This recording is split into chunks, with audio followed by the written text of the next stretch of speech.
YouTube app पर घंटी बजाओ और खबरें अभी तक की हर खबर की अपडेट पाओ। और भी जानकारी आपको जींद उपचुनाव को लेकर बताते हैं, क्योंकि हमारे साथ खबरें अभी तक के संपादकीय सलाहकार धर्मपाल धनखड़ साहब और कमलकांत गौरी साहब जुड़ चुके हैं। ये दोनों ऐसी जानकारी आपको देंगे, शायद ये आपको मालूम हो जींद उपचुनाव को लेकर। सबसे पहले धर्मपाल जी आपके पास आना चाहेंगे। रामगढ़ में भी उपचुनाव हो रहा है राजस्थान के, और जींद में भी उपचुनाव हो रहा है हरियाणा के। लेकिन बात रामगढ़ की नहीं, सिर्फ जींद उपचुनाव की हो रही है। सभी को मालूम है कितना खास है, हाई प्रोफाइल मामला है, इसलिए ज्यादा चर्चा हो रही है। लेकिन क्या लगता है कि लोकसभा चुनाव से पहले ये आखिरी उपचुनाव ही कह सकते हैं, जींद उपचुनाव और रामगढ़ का उपचुनाव, तो इसमें जो भी जीता है, क्या लगता है वाकई में ये माना जाए कि लोकसभा की राह उसके लिए आसान होगी? देखिए कमल, यहाँ जो है हरियाणा की मैं बता देता हूँ कि सबसे प्रेस्टिजियस चुनाव, सबसे चर्चित चुनाव हरियाणा में महम का उपचुनाव रहा है, और वो देश विदेश सब जगह पहुंची थी उसकी चर्चा। और उसके बाद अगर हम देखें तो ये जींद का उपचुनाव है जो इतना चर्चित हुआ है, तो और इसकी चर्चा भी पूरे देश में हो रही है। जहाँ तक बात है कि परिणाम क्या रहेगा, लोग वोट डाल रहे हैं, कितना उत्साह है, लेकिन जिस तरीके से हाई प्रोफाइल बनाने की कोशिश की गई है चुनाव को, बड़े कैंडिडेट उतार करके, तो उससे जो है ये लगता है कि चुनाव जो ये उपचुनाव जो है इतना आसान नहीं है। उपचुनाव का परिणाम ये तय करेगा कि कहाँ अगली सरकार 2019 में किसकी बनने वाली है, ऐसा कुछ नहीं है। क्योंकि चुनाव उपचुनाव है, इसका प्रभाव मामूली सा अगर हम कहें तो थोड़ी सी दिशा तय करने की कोशिश करेगा। बाकी इससे कुछ भविष्य तय होने वाला नहीं है कि 2019 में जो है जो जींद में जीतेगा वही 2019 में जीतेगा, ऐसा कुछ नहीं है। लेकिन पार्टियां अपनी रो बनाने के लिए, अपनी धार बनाने के लिए, अपनी लय बनाने के लिए, लेकिन जो लोगों पार्टियों के जो प्रत्याशी मैदान में उतरे हैं वो भी मानने को अब तो तैयार हो चुके कि यही सेमीफाइनल है। देखिए, अब यहाँ पर उम्मीदवारों की अगर हम बात करें तो कांग्रेस के रणदीप सुरजेवाला जो हैं वो निश्चित रूप से ये कह सकते हैं कि अगर इस चुनाव में वो जीतते हैं तो आगे जो है वो मुख्यमंत्री पद के दावेदार कांग्रेस के होंगे। दिग्विजय चौटाला की बात करें जो कि जेजेपी से हैं, नई पार्टी है, दिग्विजय चौटाला अगर जीतते हैं तो निश्चित रूप से उनका उत्साह बढ़ेगा, नई पार्टी है, और वो भी ये मान के चलेंगे कि अब जो है हमारी पार्टी सबसे आगे है। और उनको जिस तरह से अरविंद केजरीवाल ने, जो कि दिल्ली के मुख्यमंत्री हैं, आप पार्टी के सर्वे सर्वा हैं, उन्होंने जिस तरीके से इनको समर्थन दिया है, उससे एक उम्मीद ये जगती है कि अगर ये पार्टी जीतती है ये चुनाव तो निश्चित रूप से अगले चुनाव में जो है ये पार्टी दोनों मिलकर के कोई नया गुल खिला सकती है। तो इस तरह की चीजें हैं। भारतीय जनता पार्टी चूंकि सत्ता में है और वो भी इस सीट को बनाए रखना चाहती है, उनके लिए इतना ही महत्व है कि वो हाई कमान को ये बता सके कि हमारा जींद में जो है वो परचम लहराया है और जनता हमारे साथ है। ठीक है, कमलकांत जी आपसे जानना चाहेंगे, जो मतदाता आज वोट करने के लिए जा रहा है उसके मन में क्या है? क्या आज वो चेहरे को देखकर वोट दे रहा है क्योंकि हाई प्रोफाइल ये चुनाव हो चुका है, उपचुनाव, या फिर वो विकास के मुद्दे पर वोट डालने जा रहा है? या आपको आज भी लगता है कि ऐसे वोटर हैं जो जाति को देखकर भी वोट डाल देते हैं? देखिए, भारतीय राजनीति में चुनाव जो हैं वो बहुत सिंपल नहीं है। एक बहुत हाई इनकम सोसाइटी नहीं है जिसके इश्यूज समाप्त हो चुके हों, और ट्रेडिशनल सोसाइटी है जिसमें अभी भी जाति है, अभी भी धर्म है। तो भारत में जो भी चुनाव होते हैं उसमें कम्बिनेशन ऑफ फैक्टर्स काम करते हैं। किसी भी चुनाव में एक फैक्टर काम नहीं करता है। हर एक वोटर के लिए अलग अलग पैमाने होते हैं। जैसे कल ही 2 दिन पहले कंडेला खाप की वहाँ पर पंचायत हुई। उन्होंने कहा कि हम अपने जो उम्मीदवार है, हमारी जो खाप से उम्मीदवार है उसी को वोट देंगे। तो सीधा सीधा एक इंडिकेशन था कि वो जाति या खाप के आधार पर वोट दिया जा रहा है। उसमें ना तो कोई विकास है, ना कोई चेहरा है, ना वो है। ऐसे सबके लिए है, खाली ये नहीं कि कंडेला खाप के ये बात है, ऐसे सबके लिए है। तो भारतीय राजनीति में हर चुनाव में बहुत फैक्टर काम करते हैं और हर फैक्टर को मैनेज करने की कोशिश की जाती है। उसमें जाति भी एक कारण होता है, उसमें विकास भी एक कारण है, उसमें जैसे आप युवा वोटर देखेंगे, आज हमारे साथियों ने जींद में कुछ युवा वोटरों से भी बात की, उनका जो था कि जो देश की प्रगति करे, जो वो जींद की प्रगति की भी बात नहीं कर रहे हैं। जो थोड़े बुजुर्ग थे वो जींद की प्रगति की बात कर रहे थे। कुछ कैंडिडेट कह रहे थे कि रोजगार का सवाल है। अभी एक महिला से आपने जिनसे लेटेस्ट बात की, उन्होंने कहा मेरे पोते की नौकरी लग गई। तो हर व्यक्ति के अपने अपने इश्यूज होते हैं और वो एक कॉम्बिनेशन ऑफ फैक्टर होता है। कोई बड़ा एक फैक्टर कभी कभी काम करता है। चुनाव ये हाई प्रोफाइल है, तो सबसे बड़ा फैक्टर किसे माना जाए जींद उपचुनाव में? जैसे कि आप जिक्र बहुत फैक्टर का कर रहे हैं। अगर मेरे नज़र से देखेंगे तो आज भी जाति एक बड़ा फैक्टर रहेगा वहाँ के चुनाव में, और जाति के साथ दूसरे कॉम्बिनेशन बनेंगे। आप देखिए, जाति के आधार पर भारत में पार्टियां बन जाती हैं। लोकतंत्र सुरक्षा पार्टी को अगर हम थोड़ा एक्सप्लेन करें तो उसका बेसिक आधार तो जाति ही है ना। वो ओबीसी के आधार पर खड़ी की हुई पार्टी है, हम कहें चाहे कुछ उसमें, ठीक है। तो वो ओबीसी का ही कॉम्बिनेशन बना रहे हैं। अगर जींद की भी बात कर ली जाए तो वहाँ एक ब्राह्मण कैंडिडेट को उन्होंने टिकट दी, और जो लोकतंत्र सुरक्षा पार्टी के अध्यक्ष हैं वो एक सैनी समाज के हैं। सैनी समाज के भी वहाँ 13-14 हज़ार वोट हैं, ब्राह्मणों के भी वहाँ 16-17 हज़ार वोट हैं। तो 30 हज़ार वोट का एक कॉम्बिनेशन खड़ा होता है, प्लस कुछ लोग और जुड़ जाएंगे, ओबीसी फैक्टर जुड़ जाएगा। तो ये खाली उनकी पार्टी की बात नहीं है, सब पार्टियों की बात है ये। तो सब पार्टियों में जाति एक बड़ा फैक्टर रहता है, इसको इग्नोर नहीं किया जा सकता। ठीक है, धर्मपाल जी आप सहमत हैं इस बात से? देखिए, हरियाणा, चूंकि मैं बात हरियाणा की करूंगा, राष्ट्रीय स्तर पे तो जो चलता है सो कमलकांत जी ने बता दिया। हरियाणा में जातीय फैक्टर बहुत गहरे तक काम करता है जी, और जाति के अलावा भी बहुत सारे फैक्टर हैं। वो कमलकांत जी ने जो बताया कि जिस तरीके से यहाँ वोटिंग पैटर्न है वो हर आदमी का अपना अपना है, व्यक्ति पर आधारित है। आदमी अपने तरीके से सोचता है। यहाँ तो ये तक बात हो जाती है कि भाई को ही वोट देंगे, जाति भाई को कहेंगे, गोती भाई को ऐसी बातें होती हैं? ऐसी बातें होती हैं हाँ, चुनाव के दरमियान?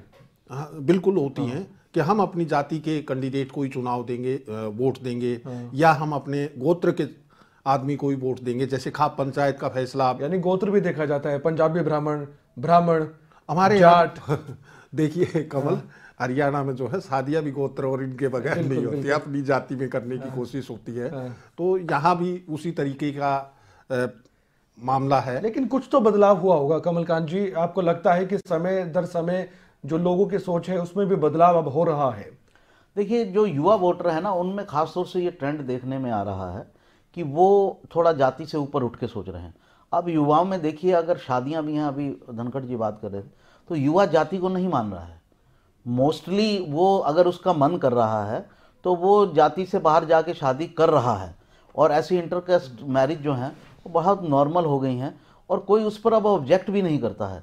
इवन जो ट्रेडिशनली कंजर्वेटिव सोसाइटीज़ जो मानी जाती हैं वो भी बहुत ऑब्जेक्ट नहीं करती हैं। अगर लड़का लड़की ठीक हैं, अभी भी लड़की देने में दूसरी जाति में थोड़ा सा वो है, लेकिन लड़का जो युवा वर्ग है वो उसको नहीं मान रहा। आपको इंटरकास्ट मैरिजेस जो हैं बड़ी कॉमन मिल जाएंगी अब, खास तौर से बड़े शहरों में, दिल्ली, बॉम्बे, इन जो बड़े शहर हैं, और इसका असर छोटे शहरों में भी हो रहा है। और इसी वजह से आप जो ये मुद्दे देखते हैं कि जो पेरेंट्स की तरफ से बच्चों को रोका जाता है, बहुत सारे मामले बढ़े हैं, उसका कारण भी यही है। तो जाति एक मेन फैक्टर है ही, लेकिन जो युवा वर्ग है। अच्छा, आपकी बातों से एक सवाल भी उठा है, मैं आपसे पूछ ही लेता हूं कि आप पेरेंट्स भी कहते होंगे कि अपने बच्चों को जो अभी 18 साल के हुए या 20 साल के हुए कि आप उस पार्टी को वोट दें, आप अपनी समझ से ना दें, जो हम कहते हैं वही करें, ऐसा भी कुछ होता है क्या? ऐसा होता है कमल, लेकिन अब जो है युवा जो है उससे बाहर निकलता जा रहा है।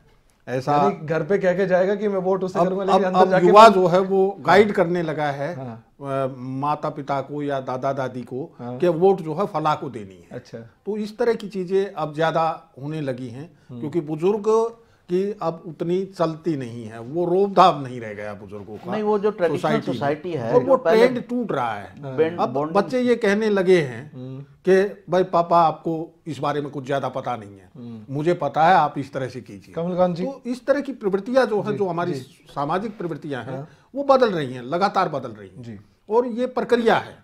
जैसे जैसे समाज विखंड, परिवार जो है वो छोटे होते जा रहे हैं, सामाजिक कह सकते हैं, दायरा जो है वो उस तरीके से फैल नहीं रहा है जैसे बड़ा परिवार होता था, संयुक्त परिवार होता था, लेकिन अब एक इकाई जो है वो परिवार की बनती जा रही है। आर्थिक रूप से जो जो स्वतंत्र होते जा रहे हैं तो एक दूसरे पे डिपेंडेंसी खत्म हो रही है, इसलिए एक दूसरे का प्रभाव भी कम हो रहा है एक दूसरे पर। तो वो प्रभाव तभी चलता था जब एक कमाता था और सारे खाते थे। तो लेकिन अब जो है वो प्रभाव इसलिए खत्म हो रहा है क्योंकि हर आदमी, हर यूनिट जो है वो एक परिवार बनता जा रहा है और छोटा होता जा रहा है। एकल परिवार होने की वजह से जो है वो लगातार जो है ये चीजें खत्म होती जा रही है, जो ट्रेडिशंस चले आ रहे थे वो टूट रहे हैं। ठीक है, कमलकांत जी आप कुछ कह रहे थे।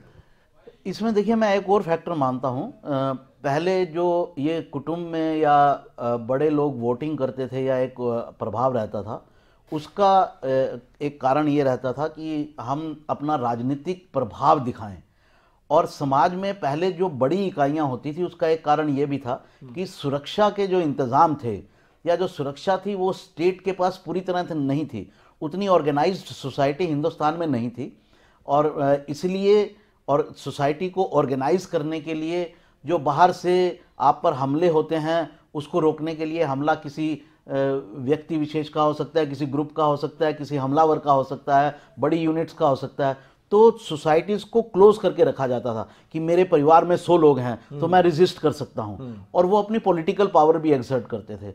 अब क्योंकि एक ऑर्गेनाइज्ड स्टेट है, नेशन स्टेट का कंसेप्ट है जिसमें सुरक्षा की जिम्मेदारी जो है वो स्टेट निभाने लगी है, पूरे प्रॉपर सुरक्षा बल हैं, या एक व्यक्ति को अपनी सुरक्षा के लिए अपने कुटुंब पर ज़्यादा डिपेंडेंट नहीं होना पड़ता है। आप जो है वो सरकार से इसकी गुहार कर सकते हैं, एक पूरा सिस्टम है। तो इस वजह से भी ये सब बदलाव आ रहे हैं। और जो जैसे सोसाइटी टूट रही है, युवा पढ़ भी रहा है। पहले पढ़ा लिखा जो है, पढ़ाई लिखाई पहले जो थी वो अनुभव एक पढ़ाई लिखाई थी, पढ़ना एक पढ़ाई लिखाई थी। तो बड़े बुजुर्ग को माना जाता था ये सबसे इंटेलिजेंट है। अब वो वैसी स्थिति नहीं रही है। अब हर कोई व्यक्ति पढ़ रहा है, और जो व्यक्ति पढ़ता है वो सोचता है, जो सोचता है उसमें विचार पैदा होता है। यानी कह सकते हैं कि सोच में बदलाव हुआ है। तो सोच में बदलाव हो रहा है। आप यहाँ पर भी देखेंगे जो हमारे साथियों ने बात की, जो युवा वर्ग है आप उससे बात करेंगे, हमारे साथियों ने कुछ बात की, हम देश के विकास की बात करेंगे। आप किसी बुजुर्ग से बात करेंगे, भाई पढ़ाई की बात है, भाई हमारे बच्चों की नौकरी की बात है, भाई वो इस तरह के सवाल उठाते हैं। ये एक उम्र का भी फर्क होता है। जैसे मैं पहले भी कह रहा था कि जब आप युवा होते हैं तो एक रोमांस होता है लाइफ में, आप बड़ा सोचते हैं। जैसे जैसे आप थोड़ा अनुभव लेते हैं तो आपको ज़िंदगी की और चीज़ें भी महसूस होने लगती हैं कि नहीं इसकी भी ज़रूरत है, इसकी भी ज़रूरत है। तब आपको रिक्वायरमेंट्स बढ़ती हैं। बच्चे होते हैं तो आपको नई परिस्थितियों से सामना करना पड़ता है कि उनकी रिक्वायरमेंट है, वहाँ मुश्किल आती है तो आपको लगता है नहीं सरकार को ये करना चाहिए, क्यों नहीं कर रही है। तो ये तमाम चीजें अनुभव के साथ और बहुत सारी चीजें कुछ सवाल और मेरे मन में है, क्योंकि 2 महिला उम्मीदवार भी इस जींद उपचुनाव में मैदान में उतरी हैं, उनके बारे में बात करेंगे। क्योंकि एक तरफ 19 जो है पुरुष प्रत्याशी हैं तो 2 महिला भी प्रत्याशी मैदान में उतरी है। उनके बारे में भी जरूर जानेंगे आपसे कि इसके पीछे क्या क्या हम सोच सकते हैं।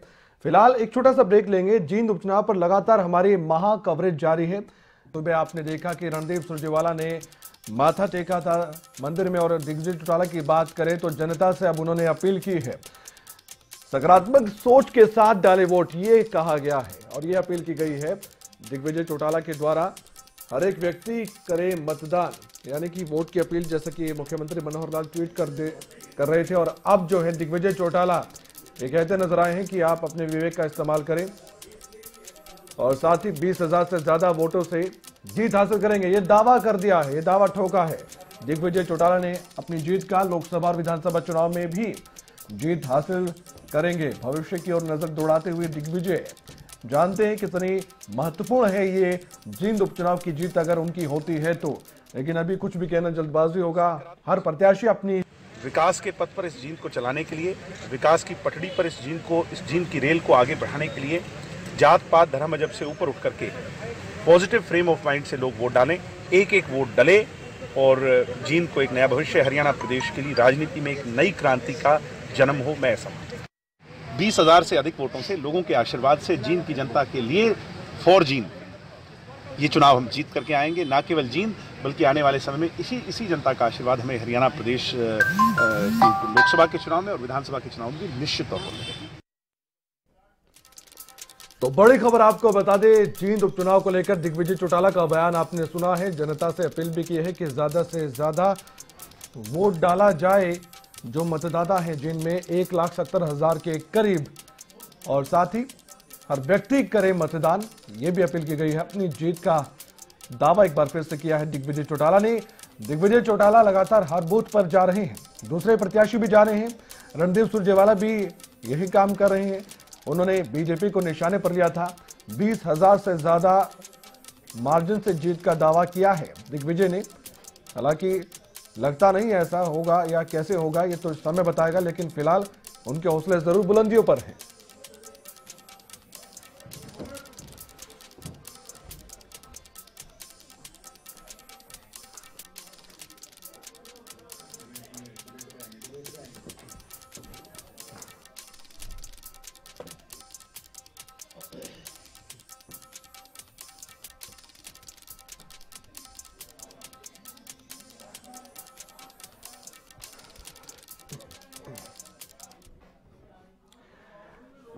चलिए फिर से जींद उपचुनाव की चर्चा कर लेते हैं। हमारे साथ स्टूडियो में, जैसा कि पहले हमने आपको उनका तारुफ आपसे करवाया था, संपादकीय सलाहकार हमारे साथ कमलकांत गौरी साहब और साथ ही धर्मपाल धनखड़ साहब जुड़े हुए हैं।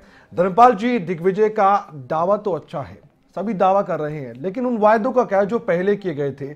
चाहे दो फाड़ पार्टी हो चुकी हो, लेकिन ये नहीं भूलना चाहिए कि उसी पार्टी का हिस्सा पहले भी थे।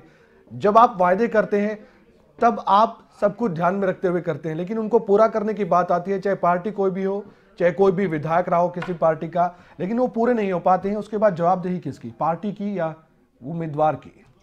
कमल, देखिए, वैसे तो इस चुनाव में न वायदों का कोई मतलब है और न कोई अर्थ है, क्योंकि ये चुनाव महज 7-8 महीने के लिए हो रहा है। एक विधायक का चुनाव होना है और एक सिंगल विधायक अगर जीत के भी जाता है तो कौन बहुत बड़ी बात कर लेगा। ज़्यादा से ज़्यादा एक विधानसभा सत्र जो है वो अटेंड कर पाएगा। तो ऐसी स्थिति में मेरा ये मानना है कि यहाँ वादों की बजाय जो है वो केवल चुनाव को, यहाँ जो उम्मीदवार हैं वो अपने भविष्य के लिए चुनाव लड़ रहे हैं, ना कि जींद के भविष्य के लिए। चुनाव मैदान जो है वो जींद उम्मीदवारों के और पार्टियों के भविष्य तय करने के लिए जो है ये बना हुआ है। और वोटर जो हैं, वोटर्स की मांग जो है वो अभी किसी स्तर पे नहीं पूरी होने वाली है, संभावना भी नहीं है। बेशक चाहे सत्ताधारी पार्टी का कैंडिडेट जीत के आ जाए, 8 महीने में कोई क्रांतिकारी परिवर्तन जींद की जनता के लिए नहीं होने ठीक है कमलकांत जी, लेकिन उन लोगों का क्या जो लगातार विश्वास करते रहे उन उम्मीदवारों पर जिनको उन्होंने जिताया भी, कि आज तो कम से कम हमारी जींद की तस्वीर बदलेगी, लेकिन आज भी हालात वैसे ही है। जब हम सड़कों पर गए, हमारी टीम गई, तो देखा कि आज भी जो सड़कें हैं वो वैसी नहीं है जैसी होनी चाहिए थी। वायदे तो बहुत बड़े किए गए थे। रोजगार का आज भी बड़ा मुद्दा जींद में ही है। देखिए, रोजगार का मुद्दा भी है, विकास का मुद्दा भी है, सारे मुद्दे अपनी जगह हैं। जहाँ तक बात है स्वास्थ्य सुविधाओं की, जहाँ तक बात है स्वच्छ पानी की, साफ पानी की, वो सारी चीज़ें हैं। और कृषि के लिए सिंचाई की, और उसके साथ जो है पशुओं की, चूँकि जींद जो है पशुपालन में बहुत अग्रणी है। एग्रीकल्चर और पशुपालन दोनों ही जींद के जो हैं मुख्य व्यवसाय जींद के ग्रामीण क्षेत्र के हैं, लेकिन दोनों के लिए ही कोई बहुत बड़ी सुविधा सरकार की तरफ से अब तक नहीं दी गई है। जहाँ तक पशुओं की बात है, जींद की भैंस जो है, भैंस पालन और झोटा पालन जो है जींद में बड़ा तरक्की पर है। और हम कह सकते हैं कि वहाँ शौक है। जिस तरह से कई गांव में पहलवानी का शौक होता है, वैसे ही जो है जींद में महंगी से महंगी, अच्छी से अच्छी भैंस पालने और झोटा पालने की जो है परंपरा चल रही है। ठीक है कमलकांत जी, जैसे कि ब्रेक पे जाने से पहले मैंने महिलाओं की बात की थी। 2 महिला प्रत्याशी चुनावी मैदान में है। एक तरफ बात होती है कि संसद में 33% तक कम से कम आरक्षण महिलाओं को देना चाहिए। राहुल गांधी खुद पैरवी करते हैं, बीजेपी सरकार को भी घेरते हैं, लेकिन क्या इसे विडंबना नहीं कहेंगे कि सिर्फ 2 महिला प्रत्याशी जींद उपचुनाव में? नहीं, जो 33% की बात है वो तो एक अलग विषय है, क्योंकि ये सिर्फ उदाहरण के तौर पर, अगर वो उदाहरण के तौर पर आपका जो सवाल है उसमें भावना ये है कि क्यों महिलाएं कम उतर रही हैं मैदान में। तो अभी अवेयरनेस कम है इस बात को लेकर, महिलाओं में कम है।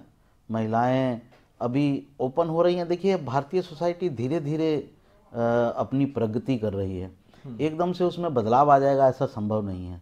पिछली पीढ़ी तक जो है वो भारतीय महिला पर्दे में रहती थी, ज़्यादातर नॉर्थ इंडिया में विशेष रूप से, और उसको घूंघट करके चलना होता था। किसी भी समाज की हो चाहे वो घूंघट करके रहती थी। एक जनरेशन में वो घूंघट उतरा है और महिला आगे जा रही है, बराबर का काम कर रही है, उसे अपनी मर्जी से शादी करने का हक मिला है।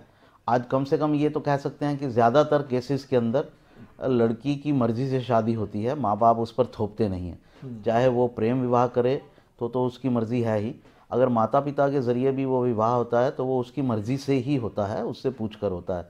तो इतना बदलाव तो आया है, तो ये धीरे धीरे बदलाव और भी आएगा। बदलाव क्या धीमी गति से है या जो ठीक ठाक मानते हैं आप, जो बदलाव हो रहा है धीरे धीरे हो रहा है? जो देखिए, समाजों में बदलाव हमेशा धीरे धीरे होता है, एकदम क्रांति नहीं आती है। जो एकदम से बदलाव होता है वो क्रांति होती है। तो वो क्रांति तो हिंदुस्तान में बहुत कम हुई है, कभी इस तरह की कोई क्रांति हुई हो ऐसा नहीं है। तो क्रांति के जरिए तो चीज़ें बदलती हैं, इसलिए उसे क्रांति कहा जाता है कि एकदम से चीज़ें बदल गई। लेकिन समाज जो है वो धीरे धीरे अपनी गति से चलता है और मुझे लगता है कि उसकी डायरेक्शन कम से कम ठीक है।